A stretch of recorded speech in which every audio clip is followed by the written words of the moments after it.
নমস্কার বন্ধুরা, সোমাদির রান্নাঘরে সবাইকে স্বাগত। আশা করছি আপনারা সবাই খুব ভালো আছেন। আজ একটি স্ন্যাক্স রেসিপি নিয়ে চলে এসেছি। আমরা উপোসের দিনে আমিষ কিছু খেতে পারি না, তাই এই রকম একটি নিরামিষ পটাটো স্ন্যাক্স রেসিপি থাকলে সন্ধ্যেটা একদম জমে যাবে। আপনারা খুব সহজেই এই রেসিপিটি বাড়িতে বানিয়ে দেখতে পারেন, সবার খুব ভালো লাগবে। তার জন্য সম্পূর্ণ ভিডিওটি দেখতে হবে। আমার নতুন বন্ধুদের কাছে অনুরোধ, আমার চ্যানেলটিকে সাবস্ক্রাইব করে রাখা আর পাশে থাকা বেল আইকনটি প্রেস করে রাখবেন। আমার সমস্ত রান্নার নোটিফিকেশন আপনাদের কাছে পৌঁছে যাবে। চলুন দেখে নেওয়া যাক রেসিপিটি। এখানে আমি কয়েকটা আলু নিয়ে নিয়েছি। এইভাবে আমি পিলার দিয়ে আলুর খোসাগুলো ছাড়িয়ে নেব।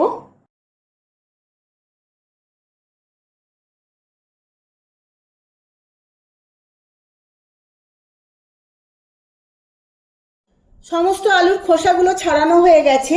এবার আলুর দুটো সাইড এইভাবে কেটে বাদ দিয়ে দেব।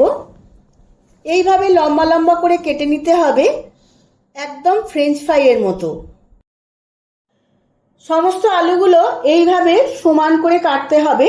সরু বা মোটা হলে অনেক সময় ভেঙে যেতে পারে, তাই সাইজটা সমান রাখতে হবে। সমস্ত আলুগুলো কাটা হয়ে গেছে। এবার আলুগুলো জল পাল্টে পাল্টে খুব ভালো করে ধুয়ে নেব। আলুগুলো সেদ্ধ করার জন্য জল গরম বসিয়ে দিয়েছিলাম।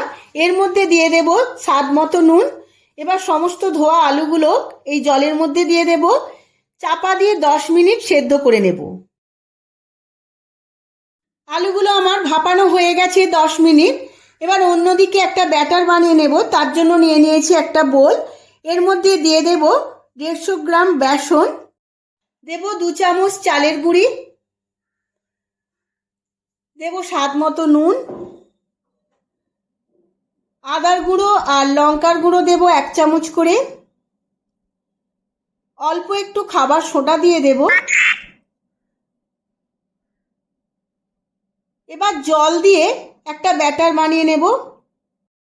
এইভাবে হাতে করে খুব ভালো করে মেখে নিতে হবে আর 2 মিনিট খুব ভালো করে ফেটিয়ে নিতে হবে।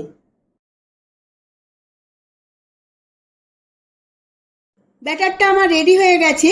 খুব ঘনও না আবার খুব পাতলাও না। এবার এর মধ্যে দিয়ে দেব 1/2 চামচ জিরে আর 1 চামচ সাদা তেল। এবার সিদ্ধ করা আলুগুলো সমস্ত এর মধ্যে দিয়ে দেব। সমস্ত আলুগুলো ব্যাটারের সাথে এবার মিশিয়ে নেব। খুব সাবধানে মেশাতে হবে যেন সিদ্ধ করা আলুগুলো ভেঙে না যায়। সমস্ত আলুগুলো ব্যাটারে মেশানো হয়ে গেছে। আমি তেল আগে থাকতেই বসিয়ে দিয়েছিলাম, তেলটা গরমও হয়ে গেছে। এবার একটা একটা করে আলু এইভাবে তেলের মধ্যে ছাড়বো। এই সময় গ্যাসের ফ্লেমটা হাইতে থাকবে, না হলে একটার সাথে একটা জুড়ে যাবে, তখন দেখতে ভালো লাগবে না। বন্ধুরা, এই রেসিপিটা আপনারা যখন বানাবেন অবশ্যই জ্যোতি আলুতে বানাবেন, চন্দ্রমুখী আলুতে বানাবেন না। চন্দ্রমুখী আলু তাড়াতাড়ি সেদ্ধ হয়ে ভেঙে যায়। এবার সমস্ত আলুগুলো এক পিঠ হয়ে গেছে। এবার আলুগুলো এইভাবে উল্টে নিতে হবে। এই সময় গ্যাসের ফ্লেমটা মিডিয়ামে রাখবো। একটু সময় নিয়ে আলুগুলো খুব ভালো করে ভাজতে হবে, তবেই মুচমুচে হবে।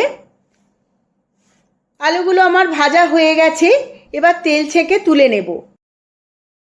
আমি সার্ভ করে নিয়েছি মুচমুচে আলুর ফ্রাই। যদি ভালো লেগে থাকে তাহলে অবশ্যই বাড়িতে একবার বানাবেন। আর কেমন হয়েছে আমার কমেন্ট বক্সে কমেন্ট করে জানাতে কিন্তু ভুলবেন না। ভিডিওটা যদি ভালো লেগে থাকে ভিডিওটিতে প্রচুর প্রচুর লাইক ও শেয়ার করবেন। আজ তাহলে আসি, আবার দেখা হবে পরবর্তী ভিডিওতে নতুন কোনো একটি রেসিপি নিয়ে। ধন্যবাদ।